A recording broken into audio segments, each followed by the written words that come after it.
오늘 말씀은 야고보서 1장 1절로 4절까지 말씀입니다.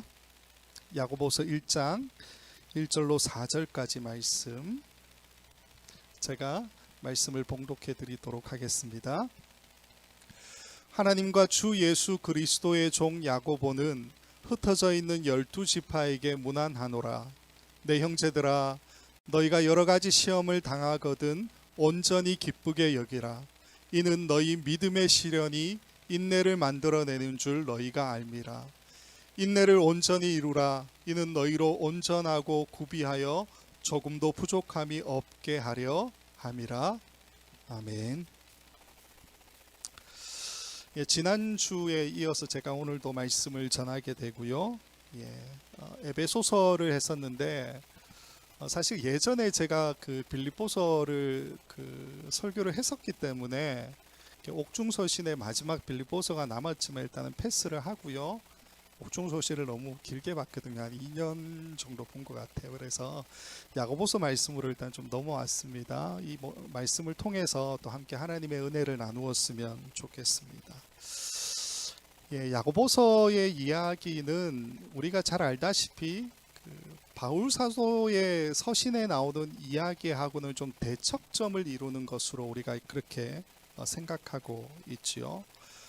바울 사도가 오직 믿음으로라고 하는 슬로건을 내세웠다면은 야고보서를 지은 이 저자는 행위가 없는 믿음은 죽은 것이다 라고 하는 슬로건을 내걸었다, 그렇게 이해할 수가 있을 것 같습니다. 문제는 서로가 좀 상반되어 보이는 이 두 주장 모두가 우리가 지금 보고 있는 신약 성경 안에 다 포함이 되어 있다라는 사실이지요. 그러면 예상할 수 있는 문제가 있습니다. 왜냐하면 바울 사도는 편지를 많이 썼죠. 서신을 많이 썼고 또 예수님에 대한 사상을 이제 바울 사도가 이 서신들을 통해서 많이 확립하고 있었기 때문에 모든 사람들에게 바울 사도의 서신은 다 인정받고 있었지요. 반면에 야고보 사도의 주장 자체가 우리가 생각할 때 그냥 그렇게 생각할 수 있잖아요. 바울의 이야기, 바울의 서신 자체는 많기도 하고 많은 사람들에게 인정이 되니까 당연히 신약 정경에 포함이 되지만 야고보서는 바울의 사상과는 대척점, 반대되는 이야기를 하고 있는 것처럼 보이기 때문에 신약 성경에 포함되기까지는 상당한 몸살을 겪을 수밖에 없지 않았느냐라는 생각을 가질 수가 있다라고 하는 겁니다. 그게 사실이고요. 사실 이 야고보서는 정경으로 포함이 되느냐 마느냐를 놓고 굉장히 많은 갈등을 거쳐왔던 그런 서신입니다. 그래서 다른 일반 서신들보다 좀 뒤늦게 정경에 포함이 되는데요. AD 2세기 말경에 복음서, 그러니까 사복음서하고 바울 서신의 일부분들은 이미 정경으로 확립이 되게 됩니다. 그리고 나머지가 AD 363년에 있었던 라오디게아 회의하고 382년에 있었던 로마 회의, 그리고 397년에 있었던 카르타고 회의를 통해서 신약 정경이 완성이 돼요. 27권, 저희가 지금 보고 있는 27권으로 완성이 되게 되는데 그 중에서도 야고보는 상당히 후발주자로 신약 성경 안에 들어오게 되었다라는 겁니다. 교회사를 썼던 유세비우스에 따르면 대부분의 그 초기에 있었던, 그러니까 초대 기독교, 초대 교부들, 이 사람들에게 있어서는 야고보서라고 하는 이 말씀이 좀 인정되지 못하는 것으로 그렇게 취급이 되었다라고 밝혀주고 있습니다. 특히 이제 이 교부들이 설교할 때 야고보서 인용하기를 상당히 꺼렸다고 이야기가 전해지고 있는데 왜 그러냐면, 그러니까 야고보서 자체만으로서 내용상에는 문제가 없어요. 그렇지만 야고보서를 주장하기에는 바울 사도의 이야기가 너무 강하죠. 그러니까 이 두 가지를 해결해야 돼요. 상반된 신학적 내용을 갖다가 서로 해결하기 위한 노력, 이런 것들이 그 당시에는 결코 쉽지가 않았다라는 겁니다. 그래서 정경에 포함되는 데 있어서 자주 인용이 안 되다 보니까 당연히 늦어질 수밖에 없었다라고 이야기하고 있습니다. 우리가 잘 알고 있다시피 루터도, 종교개혁을 이끌었던 루터도 1552년 그가 쓴 9월의 고백서라고 하는 그 이제 글에 보게 되면은 야고보서를 낮게 평가하고 있는 네 가지 이유에 대해서 밝혀주고 있습니다. 그 네 가지 이유가 뭐냐면, 첫 번째는 야고보서는 복음을 선포한다고 간주될지는 몰라도 복음적인 것을 담아내고 있지 않다, 그렇게 이야기하고 있어요. 그러니까 복음에 대해서 이야기하고 있지는 않지만 복음적이지는 않다. 말이 좀 어려운데 저도 뭐 정확하게 이해는 안 됩니다. 두 번째는 이 야고보서가 사도에 의해서 쓰여지지 않았다라고 이야기하고 있지요. 세 번째는 저자인 야고보가 행위에 의한 칭의를 마치 이야기하는 것처럼 보인다라는 거고요. 네 번째는 이 야고보서에는 예수의 생애나 예수의 부활에 대한 이야기가 전혀 나타나 있지 않다라는 겁니다. 이러한 네 가지 문제를 통해서 이 루터는 이제 야고보서를 비판하고요. 그래서 이 야고보서를 어떻게 부르느냐, 결코 사도가 쓰지도 않았고 지푸라기 서신에 불과하다, 그렇게 이야기를 하고 있지요. 이것뿐만이 아니라 정경에 포함되지 못했던, 그러니까 포함이 되어야 되느냐 말아야 되느냐, 이 상황 가운데서 계속 논란이 됐던 또 하나의 이유는 뭐냐 하면, 야고보서의 저자가 누구인가라는 문제가 남아 있었다라는 겁니다. 오늘 본문 1장 1절을 보게 되면은 저자에 대한 이야기가 나타나 있지요. 본문 1장 1절을 보면, 하나님과 주 예수 그리스도의 종 야고보는 흩어져 있는 12지파에게 문안하노라, 이렇게 되어 있어서 이 책의 저자, 이 서신의 저자가 야고보, 즉 예수 그리스도의 종 야고보라고 쓰고 있다라고 되어 있습니다. 근데 문제가 뭐냐면, 이 야고보가 누구냐는 거예요. 어떤 야고보? 신약 성경에서 이 야고보서를 쓴 저자로서의 야고보가 후보가 3명 있습니다. 첫 번째가 누구냐 하면 알페오의 아들 야고보입니다. 이 사람은 12제자 중에 한 사람이죠. 두 번째는 세베대의 아들 야고보도 있습니다. 요한의 형제로서 갈릴리 어부로 살고 있었던 그 야고보인데, 이 사람 성격이 굉장히 우레와 같다, 천둥과 같다고 해서 예수님이 우레의 아들 보아너게 그렇게 불러주신 적이 있지요. 근데 이 세베대의 아들 야고보는 사도행전 12장 1절과 2절 말씀을 보게 되면요, 굉장히 비교적 일찍 순교한 것으로 그렇게 기록되어 있습니다. 그래서 저자로 보기에는 좀 어렵지 않느냐라는 이제 주장이 지배적이고요. 세 번째가 누구냐 하면 주의 형제 야고보입니다. 예수님의 형제 야고보. 예수님의 형제 야고보는 우리가 알다시피 예수님 생전에는 예수님을 믿지 않았습니다. 그러나 예수님의 부활을 경험하고 난 다음에 예루살렘 교회의 이제 지도자로 섬겼던 사람으로 알고 있지요. 역사가 있던 요세푸스에 따르게 되면요, AD 62년경에 예수님의 형제인 야고보가 율법을 위반했다라고 하는 죄목으로 대제사장 아나노스에 의해서 사형이 선고되고요, 그리고 예루살렘에서 순교했다라고 기록하고 있습니다. 2세기에서 4세기경에 활동했던 고대 교부들, 그 가운데서 오리겐이나 요세비우스나 제롬 같은 분들은 이 야고보서의 저자를 3번으로 봐요. 즉 예수님의 형제인 야고보, 그 사람으로 보죠. 그래서 대부분의 이제 오늘날의 이제 우리 성도님들도 야고보서의 저자가 주의 형제 야고보다, 그렇게 이해하고 계신 분들도 굉장히 많을 겁니다. 근데 그렇게 볼 수 없는 이유들도 굉장히 많이 있습니다. 그 이유가 한 4가지 정도가 있는데, 첫 번째는 당시 야고보가 만일 이제 유대인이고 예수님의 제자이거나 혹은 예수님의 형제였다라고 하면 팔레스타인의 상용어를 상당히 많이 기록해야 되는데, 여기를 보게 되면요, 매우 세련되어 있는 헬라어 구문이 나오는 부분들이 분명히 있습니다. 예컨대 이제 야고보서 1장 21절 말씀을 보면 이렇게 되어 있습니다. 1장 21절 말씀을 보면요, 그러므로 모든 더러운 것과 넘치는 악을 내버리고 너희 영혼을 능히 구원할 바 마음에 심어진 말씀을 온유함으로 받으라, 이렇게 되어 있거든요. 근데 야고보서 1장 21절의 이 말씀에 나와 있는 심어진 말씀이라고 하는 이 상용 어구 자체가 사실 팔레스타인의 어구라고 볼 수 없고 헬라적인 어떤 배경을 가지고 있는 말이다라고 보고 있다는 거예요.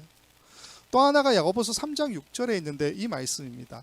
혀는 곧 불이요 불의의 세계라. 혀는 우리 지체 중에서 온몸을 더럽히고 삶의 수레바퀴를 불사르나니 그 사르는 것이 지옥불에서 나느니라. 여기에서 이야기하고 있는 삶의 수레바퀴라고 하는 이 말도 팔레스타인적인 상용구가 아니라 굉장히 헬라적인 표현이다라고 이야기하고 있다는 겁니다. 그래서 아무리 생각해도 주의 형제 야고보이거나 예수님의 제자 야고보는 아닐 거다, 그렇게 이야기하는 거죠. 두 번째는 아까도 언급했지만 이 야고보서에는 예수님의 생애나 예수님의 죽음이나 예수님의 부활에 대한 이야기가 전혀 나타나 있지 않습니다. 예수님에 대한 언급이 야고보서 1장 1절과 2장 1절 딱 두 번 나와요. 어떻게 되어 있냐면요, 하나님과 주 예수 그리스도의 종, 이렇게 언급하고요. 2장 1절은 내 형제들아 영광의 주 곧 우리 주 예수 그리스도에 대한 믿음을 이렇게 이야기해요. 야고보서 1장 1절과 2장 1절을 제외하고 예수 그리스도를 언급하고 있는 본문 자체가 전혀 없다라는 겁니다. 그렇기 때문에 아무래도 주의 형제 야고보이거나 혹은 제자일 리는 없다라고 보는 거죠. 세 번째, 야고보서 5장 14절 말씀을 보면요, 병든 자들을 위하여 교회의 장로들을 청할 것이요 라고 하는 구문이 나옵니다. 근데 이렇게 언급된 본문 자체가 우리에게 알려주는 것이 뭐냐면 이 야고보서가 써지는 이 시대적 배경 자체가 이미 교회 안에 장로 제도라는 것이 확립된 것이 아니냐라는 것을 이야기하고 있다는 거죠. 그러니까 장로의 제도 자체가 상당히 오랜 시간이 지나고 난 다음에 제정이 되기 때문에 AD 60년 경으로 이런 거는 절대 아니다라고 본다라는 겁니다. 마지막으로 야고보서가 이제 그 예수님의 제자인 야고보 혹은 예수님의 형제인 야고보가 쓰지 않았다고 보는 이유가 뭐냐 하면요, 무라토리 정경이라는 게 있습니다. 무라토리 정경. 이 무라토리라고 하는 사람이 AD 2세기경에 써졌던 거를 19세기인가 발견을 했어요. 근데 그 무라토리 정경에는 히브리서, 야고보서, 베드로전후서, 요한 3서가 없습니다. 없고 나머지 모든 신약의 이야기하고 또 지혜의 문서 이런 것들이 하나가 더 포함이 되거든요. 그런 목록으로 되어져 있는 이 그 신약 성경이 바로 무라토리 정경인데 이 목록을 보게 되면은 야고보서가 빠져 있어요. 또 하나 2세기에 활동했었던 교부들의 그 기록들을 보게 되면은 야고보서를 언급하고 있는 것이 전혀 없다라는 겁니다. 그렇기 때문에 적어도 2세기가 지나게 되는 2세기 말이나 3세기 초반쯤에 이 야고보서가 써지지 않았을까라는 추측을 한다라는 거죠. 이것을 좀 증명하는 이제 이유가 뭐냐 하면요, 그 증거가 있는데 2세기 말에서 3세기 초에 활동했던 오리겐이라고 하는 교부가 있습니다. 이 교부가 야고보서를 언급하고 있어요. 요게 하나가 있고, 또 하나는 뭐냐면 4세기 초에 활동했던 그 교회 사가인 요세비우스라는 사람이 있는데 그 사람이 쓴 글에 보면은 야고보서는 논란이 되고 있는 책 가운데 하나라는 언급이 나타나 있습니다. 따라서 이 야고보서를 언제쯤으로 우리가 좀 써졌다라고 볼 수 있느냐, 신학자들에 따라서 좀 차이가 있지만 주의 형제라고 이야기하는 사람도 있고 예수님 제자라고 이야기하는 사람도 있고 또 아니다라고 이야기하는 사람도 있는데, 지금 살펴본 바에 의하면 적어도 2세기가 지나게 되는 2세기 말경이나 3세기 초쯤에 가야지만 야고보서가 써지지 않았겠느냐라고 하는 이야기도 분명히 있다라는 겁니다. 저는 좀 마지막을 지지하는 편이고요. 왜 그러냐 하면 주의 제자이거나 세베대 아들 야고보이든 성경에 나타나 있는 그 야고보가 아닌 이유는 기독교 초기에 있었던 교부들의 기록 자체에 야고보서를 언급하는 것이 전혀 없다는 것 자체가 굉장히 큰 증거가 아니겠느냐라고 저는 보고 있습니다. 자, 그러면 이 야고보서의 저자는 누구일까라는 문제가 남아있죠. 저자는 우리가 명확하게 누구다라고 지칭할 수는 없을 것 같습니다. 우리가 봤던 1장 1절에 야고보에 대한 언급이 분명히 나타나 있지요. 예수 그리스도의 종 야고보 이렇게 기록하고 있지요. 그러나 그 야고보가 누군지는 정확하게 모르고요. 3장 1절 말씀을 보면 이런 기록이 있습니다. 내 형제들아 너희는 선생된 우리가 더 큰 심판을 받을 줄 알고 선생이 많이 되지 말라, 이런 말씀이 있어요. 즉 야고보서의 저자는 우리를 뭐라고 그래요? 자신을 포함한 다른 지도자급에 있는 사람들, 혹은 편지를 보내고 있는 그들, 혹은 편지를 받고 있는 사람들까지 포함해서 뭐라고 부르냐면 선생된 우리라고 부르고 있죠. 이 말은 곧 어떤 의미냐? 아마도 이 야고보서의 저자가 초대교회에서 활동했던 야고보라고 하는 이름을 가지거나 혹은 익명의 교사로 볼 수 있겠다라는 겁니다. 어쨌건 저자에 대한 논란이 이렇게 많은데 우리가 누구다라고 규정할 수는 없지만은 야고보서의 분명한 목적은 있죠. 그게 뭡니까? 바울 서신이 이야기하고 있는 그 가르침을 바꾸어서 말하는 자, 곡해해서 해석하는 자들이 많아지는 교회의 현실을 이 저자는 분명히 위험하다라고 판단하고 있고요. 그것을 바로잡기 위해서 교회의 어떤 윤리적인 지침을 제시하기 위한 목적으로 야고보서를 쓰고 있다라고 볼 수가 있다는 겁니다. 근데 이렇게 쓸 때에 어떤 것을 활용하냐면 유대의 지혜 전승을 활용하면서 야고보서를 쓰고 있습니다. 유대 지혜 전승이라는 것은 뭐냐 하면요, 야고보서에 나오는 상당히 많은 부분이 라틴어로 번역된 성경이 70인역, 구약 성경이 70인역이잖아요. 이 구약 성경 70인역에 포함된 성경 가운데 집회서라는 게 있습니다. 우리는 안 봐요. 그러나 카톨릭에서는 그 외경으로 보고 있거든요. 이 집회서라는 이제 말씀이 있는데 벤 시라크라고 하는 사람이 썼다고 기록합니다. 그러니까 시라크의 아들인데 이 사람 이름이 예수라고 되어 있어요. 그 예수와 우리가 아는 예수님하고 물론 다르겠죠. 어쨌건 학자들은 이 사람을 BC 2세기경에 구약 성경도 잘 알고 유대 전승도 잘 알고 중동 지역에 있는 지혜 전승도 잘 알고 또한 헬라 문화도 많이 이해하고 있는 율법 학자로 그렇게 추정하고 있습니다. 이 사람이 쓴 이 지혜서가 상당히 많은 부분 야고보서에 인용이 되고 있다라는 거죠. 근데 이 부분은 저희가 말씀을 이제 본격적으로 살펴보면서 조금 같이 볼게요. 지혜의 문헌인 이 집회서의 말씀과 야고보서의 말씀이 어떤 부분이 비슷한지는 그때 좀 살펴보도록 하고요. 또 하나 우리가 좀 생각해야 될 것은 뭐냐 하면은 바울의 가르침을 바로 잡기 위해서 이 야고보서의 저자가 어떤 방법을 쓰냐 하면 앞에서는 지혜 문헌을 쓰고 있다고 이야기했는데 지금은 어떤 걸 살펴볼 거냐면요, 바울의 가르침을 바로 잡기 위해서 이 야고보서의 저자가 마태복음 5장에 나오는 산상수훈의 말씀을 굉장히 자주 인용하고 있습니다. 예를 들어서 야고보서 1장 9절과 2장 5절의 말씀이 마태복음 5장 3절하고 비슷하고요. 1장 12절의 말씀은 마태복음 5장 10절의 말씀하고 비슷합니다.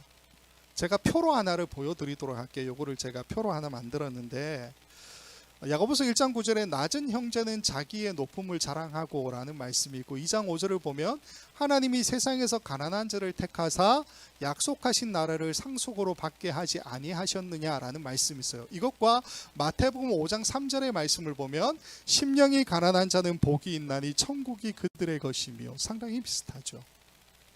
1장 12절에 시험을 참는 자는 복이 있나니 약속하신 생명의 면류관을 얻을 것이기 때문이라 이렇게 되어 있습니다. 마태복음 5장 10절 보게 되면 의를 위하여 박해를 받은 자는 복이 있나니 천국이 그들의 것입니다. 이렇게 되어 있어요.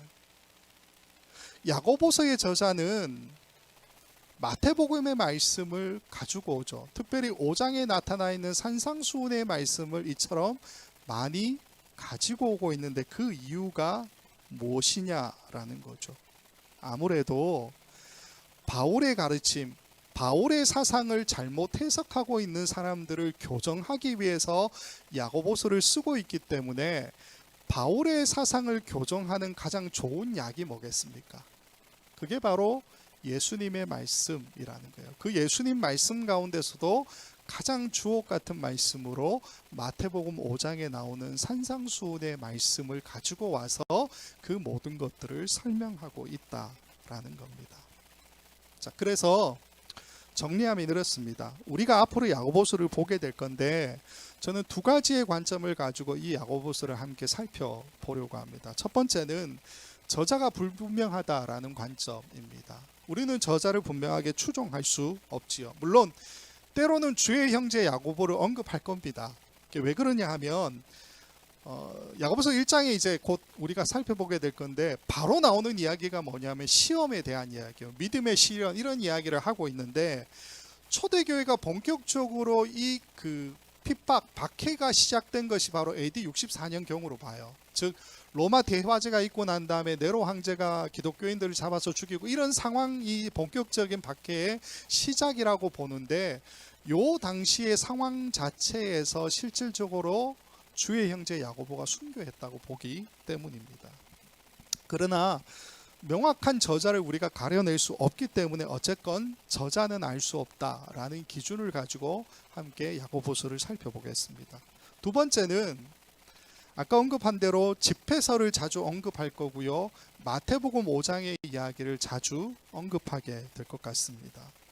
집회서는 우리 성경 안에는 포함되어 있지 않지만 카톨릭에서는 외경으로 그렇게 보고 있기 때문에 야고보서를 이해하기 위한 자료로 집회서를 활용하는 것은 큰 무리가 없다고 판단이 됩니다. 그리고 마태복음이야 예수님 말씀이니까 산상수훈이잖아요. 그러니까 야고보서가 무엇을 정확하게 이야기하려고 하는지는 이 마태복음을 참고하면 훨씬 더 분명하게 우리가 이해하게 되겠지요. 그러나 또 한 가지 우리가 좀 생각해야 될 것은 뭐냐면 집회서를 자주 가져오겠지만 이 집회서와 야고보서가 이야기하고 있는 관점은 서로 다른 부분이 상당히 많이 있습니다.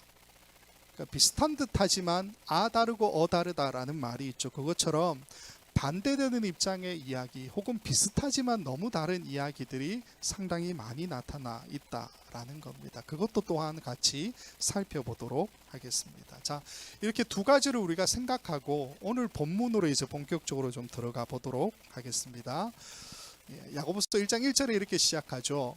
하나님과 주 예수 그리스도의 종 야고보는 흩어져 있는 12지파에게 문안하노라. 이 편지를 쓴 저자에 대한 이야기는 이미 했으니까 넘어가도록 하고요. 이 저자가 불분명한 데 비해서 이 편지를 받게 되는 수신에는 명확하게 이야기하죠. 어떻게 이야기합니까? 흩어져 있는 12지파. 죄송합니다. 그렇게 이야기하고 있습니다. 우리에게 문제는 이 흩어져 있는 12지파가 누구인가라는 거죠. 이 흩어져 있는 12지파는 말 그대로 디아스포라 유대인 그렇게 해석할 수가 있을 것 같습니다. 로마 대화제 이후에 네로가 이제 본격적으로 기독교를 핍박한 것이 AD 64년경이라고 말씀을 드렸고요. AD 70년경에는 제1차 유대 로마 전쟁이 있었습니다. 그리고 이 전쟁으로 인해서 예루살렘 성전과 그 도시가 완전히 폐허가 되고 불타버리게 되지요. 이것 때문에 유대인들이 곳곳으로 흩어지게 되는데 이들을 지금 야고보 사도는 흩어져 있는 12지파라고 부르고 있다라는 겁니다. 근데 흩어져 있는 12지파에게 문안한다라고 이야기하는데 이 12지파가 유대교를 믿는 유대인인지 아니면 기독교를 믿는 유대인인지는 명확하지가 않죠. 왜 이렇게 볼 수 있냐 하면요. 야고보서 안에도 이 야고보서의 저자가 교회라고 하는 단어도 언급하지만 회당이라고 하는 단어도 언급하고 있어요. 야고보서 5장 14절을 보게 되면 너희 중에 병든 자가 있느냐 그는 교회의 장로들을 청할 것이요라고 해서 교회에 대해서 언급해요. 이 교회는 기독교의 산물 그렇게 이야기할 수 있잖아요. 근데 2장 2절을 보면 만일 너희 회당에 금가락지를 끼고 아름다운 옷을 입은 사람이 들어오고 라고 이야기하면서 회당을 언급하고 있다라는 겁니다. 회당은 유대인들, 유대교인들의 전유물로 그렇게 우리가 이해하고 있지요.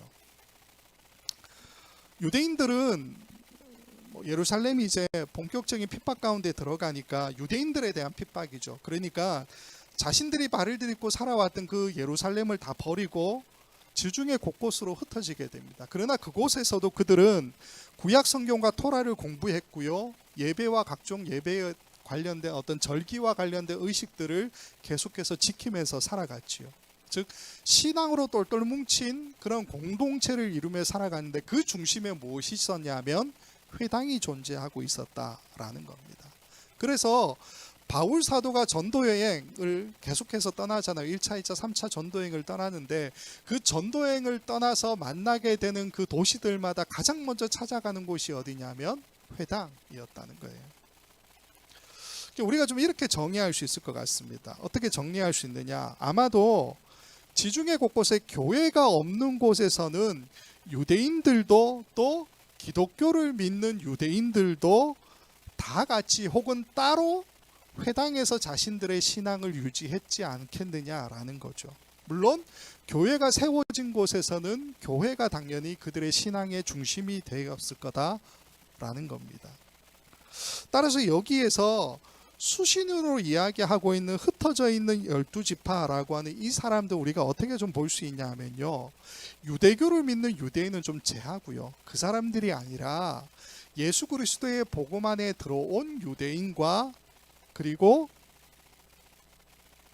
예수 그리스도 안에 복음 안에 들어온 그 유대인들, 이 사람들이 바로 흩어져 있는 12지파라고 우리가 볼 수가 있다라는 겁니다. 즉 이 사람들 안에 바울 사도에 대한 어떤 가르침이 잘못 오역되고 있었기 때문에 그것을 바로잡기 위해서 야고보서의 저자가 이 서신을 쓰고 있다라는 거죠. 자, 이렇게 인사말이 끝나고 나면 2절 말씀을 보게 되면 이렇게 이어지죠. 내 형제들아 너희가 여러 가지 시험을 당하거든 온전히 기쁘게 여기라. 여기에서 여러 가지 시험은 앞에서 계속 언급했으니까 우리가 잘 알게 되죠. 충분히 상상이 됩니다. 네로 황제의 본격적인 핍박이나 혹은 AD 70년에 있었던 로마 유대의 전쟁, 이런 것들이 바로 이들에게는 굉장한 시험으로 다가왔을 겁니다. 그것 때문에 지중해 곳곳으로 흩어졌고 연고도 없는 그곳에서 살아남기 위해서 이 흩어진 유대인 성도들, 유대인 그리스도인들은 악착같이 이 악물고서 그곳에 정착하려고 했겠지요. 그러면서도 아마도 로마인들의 핍박이나 유대인들의 핍박은 계속되었을 거고, 이 핍박 자체가 유대인이건 이방인이건 가리지 않잖아요. 교회를 향한 핍박이었기 때문에 기독교가 공인이 되는 AD 313년까지는 계속해서 이 핍박이 이어졌다라고 우리가 볼 수가 있습니다. 그래서 이 시기의 성도들은 삶 자체가 그렇죠. 그러니까 핍박받고 있었기 때문에 예수님처럼 십자가형에 달리는 경우도 있었고요. 검투사 경기에 이제 굶주린 그 맹수들을 풀어놓고 거기에 기독교인들을 집어넣기도 했고요. 로마로 통하는 그 길에 가로등처럼 화형으로 횃불로 그렇게 그리스도인들을 태워버리기도 했고요. 부활을 막는다는 목적으로 목을 자르는 그런 일들도 분명히 있었습니다. 이러한 핍박 자체가 기독교가 공인이 되는 그 시점에 이르러서는 313년이 가까워오면 가까워올수록 굉장히 맹렬해지고 있었던 것은 우리가 잘 알고 있는 사실이지요. 야고보서를 아까 말씀을 드렸지만 아무래도 AD 2세기 말경이나 3세기 초에 쓰여졌다라고 우리가 보고 있기 때문에 여기서 여러 가지 시험이라고 이야기하는 것 자체는 아마도 가장 극렬한 고난의 시기를 분명히 이야기하고 있는 것은 아닌가 하는 생각이 됩니다. 그걸 이 야고보서의 저자는 분명히 이해하고 있었다라는 거죠. 근데 오늘 말씀을 보면 어떻게 이야기합니까? 여러 가지 시험을 당하거든 온전히 기쁘게 여기라. 그렇게 이야기하죠. 온전히 기쁘게 여기라. 집회서의 말씀을 보면 이런 말씀이 있습니다. 집회서 2장 4절 5절인데 어떠한 일이 닥치더라도 기꺼이 받아들이고 내 처지가 불쌍하게 되더라도 참고 견디어라. 실로 황금은 불 속에서 연단되고 사람은 굴욕의 화덕에서 단련되어 하나님을 기쁘게 한다. 이 말씀을 우리가 좀 보게 되면요, 사자성어 가운데 고진감래라고 하는 그 단어가 생각이 나죠. 쓴 것이 다하면 단 것이 온다. 즉 고난을 잘 참고 견디게 되면 반드시 좋은 날이 오게 될 거야. 그 이야기가 바로 고진감래이지요. 고진감래는 아주 오래전부터 사람들이 가지고 있었던 인내에 대한, 시험에 대한 일반적인 이해였던 것 같습니다. 방금 봤던 집회서의 내용도 비슷한 이야기를 하고 있죠. 잘 참고 견디면 단련된 불 속에서 황금이 나오듯이 좋은 날이 있을 거야. 좋은 일이 있을 거야. 그 이야기를 하고 있는 것이 바로 집회서 2장 4절 5절의 말씀이라는 거죠. 근데 오늘 말씀을 보면요, 야고보 사도는 그렇게 이야기하고 있지 않습니다. 1장 2절의 이 말씀은 우리에게 무엇을 이야기합니까? 여러 가지 시험을 잘 참고 견디면 좋은 날이 올 거야. 그 얘기를 하고 있지 않고요. 그 시험 당함 자체를 뭐라고 이야기합니까? 온전히 기쁘게 여기라. 시험을 당하고 있는데 온전히 기쁘게 여기래요. 온전히. 근데 이 야고보서의 저자가 이야기하고 있는 이 부분이 예수님의 말씀과 결을 같이 합니다. 마태복음 5장 11절 12절에 보면 이런 말씀이 있습니다. 나로 말미암아 너희를 욕하고 박해하고 거짓으로 너희를 거슬러 모든 악한 말을 할 때에 너희에게 복이 있나니 기뻐하고 즐거워하라. 하늘에서 너희의 상이 큼이라. 너희 전에 있던 선지자들도 이같이 박해하였느니라.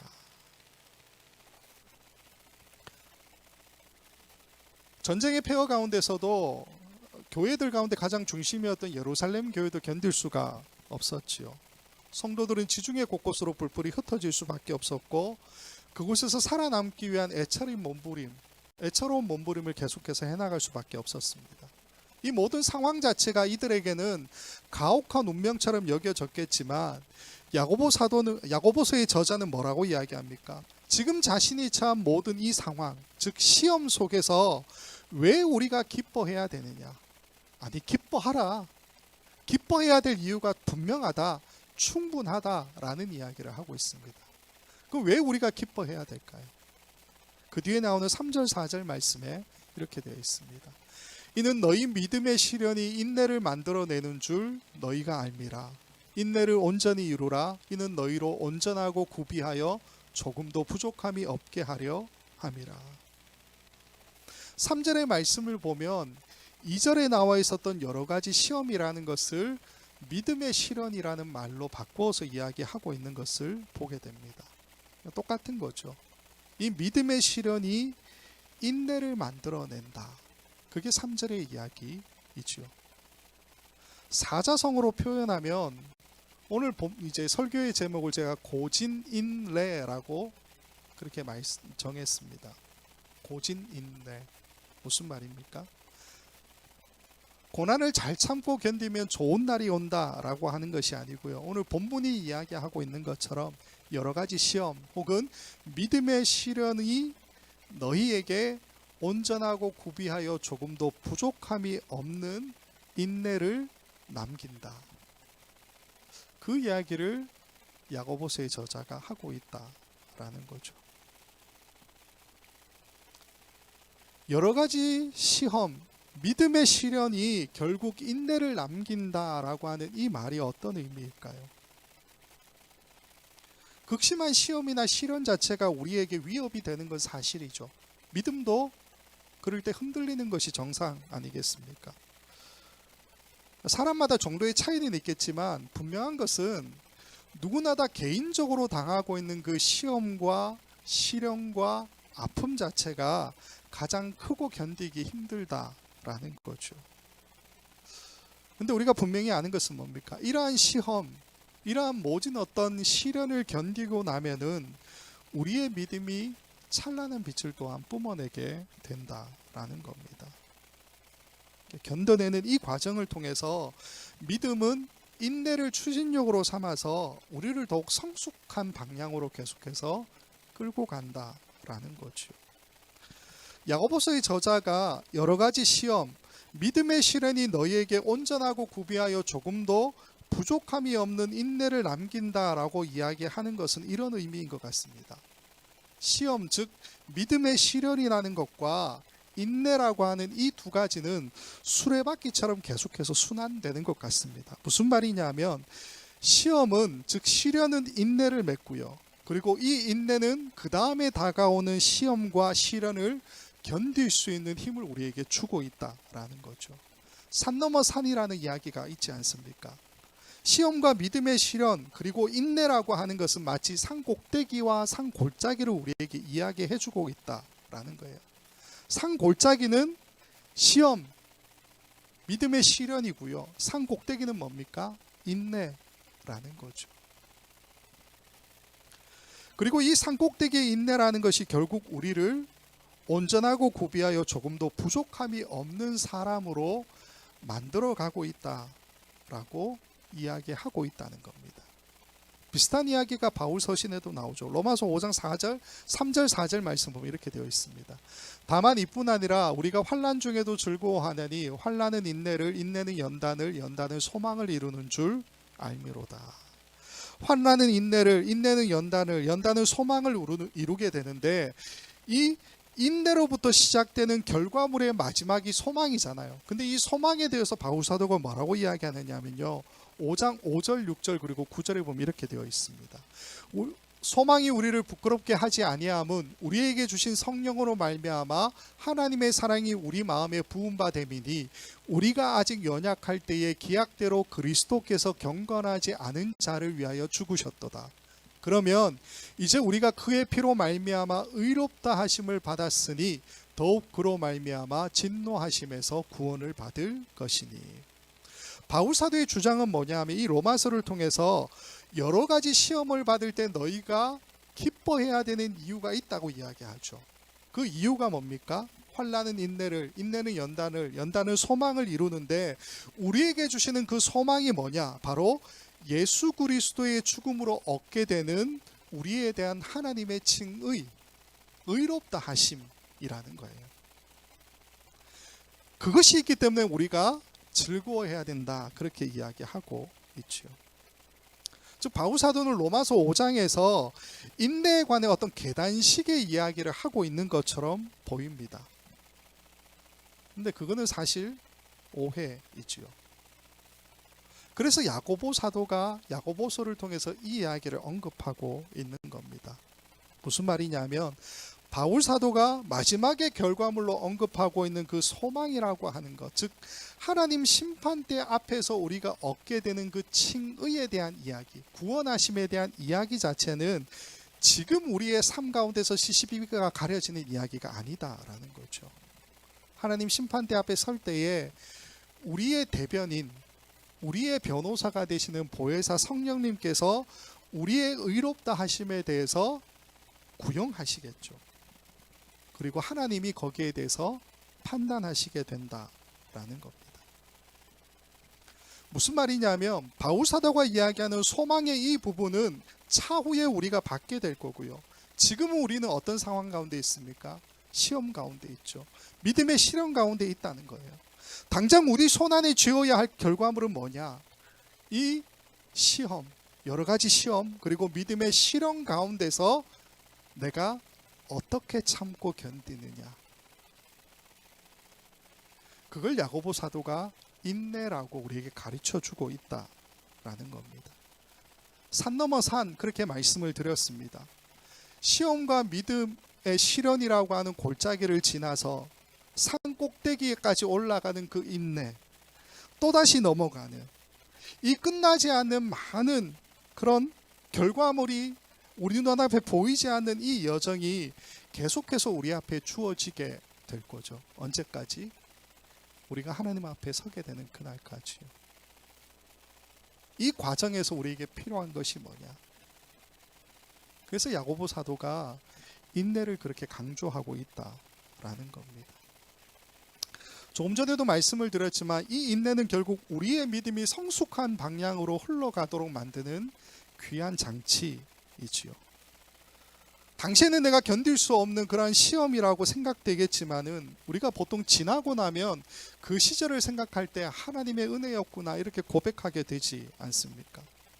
그 인내의 결과물로 우리가 또다시 그 다음에 오는 고난을 또 넘어가게 되는 것이 우리의 삶에 반복되는 이야기이지요. 그래서 인내를 계속해서 강조하고 있다라는 겁니다. 자기들이 처해졌던 그 현실의 상황 가운데서 치열하게 살아왔었던 이 초대교회 성도들의 삶에 대한 이야기를 우리가 좀 진지하게 생각해 볼 필요가 있을 것 같습니다. 매일매일 내 옆에 있는 누군가는 맹수의 밥으로 끌려가고요. 십자가에 못을 박히고 부활을 못하게 막으려고 목이 잘리고 길을 밝히는 화형에 처해지는 그러한 삶이죠. 근데 놀랍게도 이러한 상황 가운데서도 초대교회 성도들은 계속해서 복음을 전파하는 것을 멈추지 않았습니다. 그들이 있는 곳곳마다 계속해서 교회가 탄생하고 있었고 하나님 나라가 확장되고 있었다라는 거죠. 어떻게 이렇게 할 수 있었겠냐라는 겁니다. 고진감래가 아닌데도 불구하고 누가 우리에게 당신에게 처한 그 고난을 잘 견뎌 보십시오. 마지막에 인내가 남을 거예요. 그렇게 이야기하면 화딱지가 나겠죠. 그런 말 자체가 우리에게 위로를 주거나 전혀 소망을 주지 못할 겁니다. 근데 야고보 사도는 지금 그 이야기를 하고 있죠. 고진 인내. 당신들 손에 남게 되는 것은 겨우 인내밖에 없을 거야. 그 이야기를 하고 있습니다. 그럼에도 불구하고 초대교회 성도들은 죽음을 무릅쓰고 자기들에게 당면한 그 여러 가지 시험, 믿음의 시련을 계속해서 인내로 버텨내고 있었다라는 겁니다. 사실 우리에게 그리스도인의 삶이라고 하는 것을 그림으로 그려라라고 이야기하면 우리는 어떤 그림을 그릴 수가 있겠습니까? 중세의 그림들을 보게 되면 그리스도인의 삶이라고 하는 것을 굉장히 좋게 많이 포장하고 있죠. 우리도 비슷하게 그릴 것 같습니다. 화려하게 옷을 입고 높은 자리에 앉고 좋은 음식을 먹고 다른 사람에게서 대접을 받는 그런 그림을 그리게 되지 않을까 하는 생각이 듭니다. 근데 예수님은 이것과 반대되는 이야기를 하셨죠. 누가복음 14장 8절부터 11절까지 있는 말씀을 보면 이렇게 되어 있습니다. 내가 누구에게나 혼인잔치에 청함을 받았을 때에 높은 자리에 앉지 말라. 그렇지 않으면 너보다 더 높은 사람이 청함을 받은 경우에 너와 그를 청한 자가 와서 너더러 이 사람에게 자리를 내주라 하리니 그때에 내가 부끄러워 끝자리로 가게 되리라.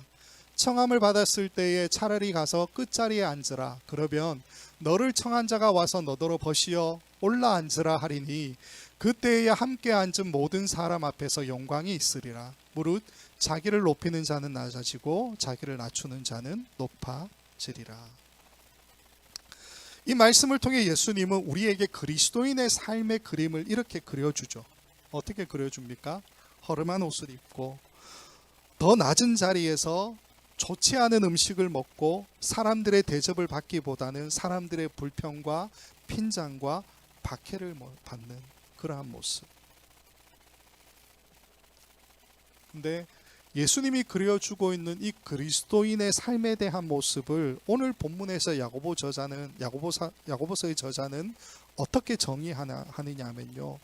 온전하고 구비하여 조금도 부족함이 없는 모습이라고 정의하고 있다는 겁니다. 세상의 시각과 성경의 시각이 다르죠. 우리가 이 말씀에서 좀 주목해야 되는 단어가 뭐냐면요. 온전하고라는 단어입니다. 텔레이오스라고 하는 단어인데 뜻이 뭐냐면 끝난, 마무리된, 완성을 위해서 필요한 것이 아무것도 없는 완전한, 완벽한 이런 뜻이에요. 그래서 온전하고 구비하여 조금도 부족함이 없는 모습, 반복되는 이야기인데 어떤 것으로 우리에게 이해할 수 있느냐면요. 여러 가지 시험, 믿음의 시련의 마지막 결과물을 우리는 뭐라고 이야기했습니까? 인내라고 이야기했죠. 근데 그 인내가 조금도 부족함이 없는 모습이라는 거예요. 완벽한 모습이라고. 완전한 모습이라고. 사람들이 볼 때는 허름한 옷을 입고 더 낮은 자리에 앉아 있고 좋지 않은 음식을 먹고 사람들의 칭찬과 기대보다는 오히려 불평을 받고 핀잔을 받고 박해를 받는 자리에 앉아 있는 모습인데, 그 인내의 모습을 야고보 사도는 완벽하다라고 이야기하고 있다는 겁니다. 다른 말로 말씀을 드리면요, 온전하고 구비하여 조금도 부족함이 없는 이 모습은 나의 본능이, 나의 욕망이 이끄는 대로 살지 않으려고 발버둥 치는 모습이지요. 예수님처럼 예수님이 가셨던 그 더 낮은 자리, 죽는 자리, 십자가의 자리, 나보다 남을 낮게 여기는 그 자리,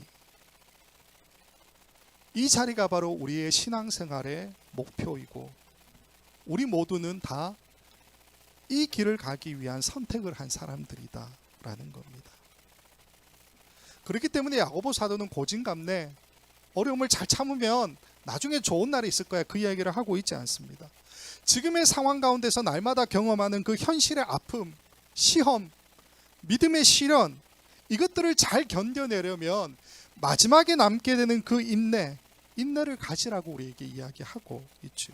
그리고 이 인내로 이 다음에 또다시 닥치게 될 그 여러 가지 시험과 믿음의 시련들을 또다시 이겨나가야 하지 않느냐라고 하는 현실적인 대안을 말해주고 있다라는 겁니다. 오늘 서론과 함께 4절까지의 말씀만 좀 살펴봅니다. 야고보서가 이제 시작이 되는데요, 우리가 좀 함께 좀 명심하기를 원하는 것은 뭐냐 하면, 야고보서가 독특하게도 세상이 말하고 있는 기준을 전혀 따라가지 않고 있다라는 겁니다. 물론 성경의 모든 말씀이 마찬가지겠지만 야고보서가 고진감래를 따라가지 않지요. 고진, 인내, 고난 뒤에 찾아오는 좋은 날이 없다 할지라도 이것이 나에게 남게 되는 어떤 부나 명예나 건강이나 기쁨이 전혀 없다 할지라도 성도가 가야 하는 자리가 어디인지를 우리에게 분명히 제시해 주고 있습니다. 그 자리가 바로 인내라는 거죠. 이 인내는 나의 본능이 가는 길도 아니고 나의 욕망이 가는 길도 아니지요. 오히려 그 본능과 욕망을 우리가 온몸으로 버텨내는 것, 그게 바로 인내 아니겠습니까? 허름한 자리에 앉고 허름한 옷을 입고 더 낮은 자리에 앉고 좋은 음식을 먹지 못하고 사람들의 대접보다는 불평과 핀잔과 박해를 받는 그 자리, 그 자리로 가는 것이 바로 우리에게 제시되어 있는 성도의 자리, 온전하고 구비하여 조금도 흠이 없는 모습이라는 겁니다. 야고보서의 저자가 흩어져 살고 있었던 낯선 땅에서 발버둥 치며 살아가는 이 디아스포라 성도들에게 가장 먼저 하고 싶었던 이 1절부터 4절까지의 이 말씀이 우리에게 좀 힘이 되었으면 좋겠습니다. 우리도 여러 가지 시험, 믿음의 시련을 당하게 되지요. 당하고 있을지도 모르겠습니다. 그때에 인내를 온전히 끝까지 이루어가는 저와 여러분 모두가 되기를 간절히 소망합니다. 예수님처럼 더 낮은 자리, 십자가의 자리, 허름한 옷을 입고 허름한 자리에서 좋은 음식을 먹지 못한다 할지라도, 사람들의 불평과 핀잔과 박해를 받는 그 자리라 할지라도, 그 자리가 하나님이 우리에게 요구하는 자리라면은 끝까지 가기를 결단할 수 있는 그 마음, 그걸 야고보 사도가 인내라고 표현해 주고 있다라는 거죠. 이 자리로 함께 가는 저와 여러분 모두가 될 수 있기를 우리 주님의 이름으로 간절히 축원을 드립니다. 같이 기도하겠습니다. 좋으신 아버지 하나님, 낯선 세상을 살아가는 우리 모두가 당면하는 많은 어려움 가운데서 날마다 마음이 힘들리는 것을 고백합니다. 더 좋은 것을 기대하고 더 좋은 날들을 소망하는 우리 모두의 삶이지만 오늘 말씀을 통해서 이런 우리의 모습이 참으로 부끄러움을 다시 한번 깨닫게 됩니다. 비록 우리 손에 쥐어진 것이 아무것도 없다 할지라도, 허름한 옷을 입고 좋은 음식을 먹지 못하며 좋은 자리에 앉지 못하고 사람들의 핀잔과 박해와 불평을 듣는다 할지라도 그 자리가 예수님이 서 계신 자리라면 우리 모두 그 자리로 갈 수 있도록 인도하여 주시옵소서. 그 자리가 바로 인내라고 야고보 사도가 말하고 있습니다. 이 야고보서의 저자가 이야기하고 있습니다. 우리로 이 인내의 자리로 잘 걸어가는 믿음의 사람 될 수 있도록 주께서 인도하여 주시옵소서. 감사하고 예수님의 이름으로 기도하옵나이다. 아멘.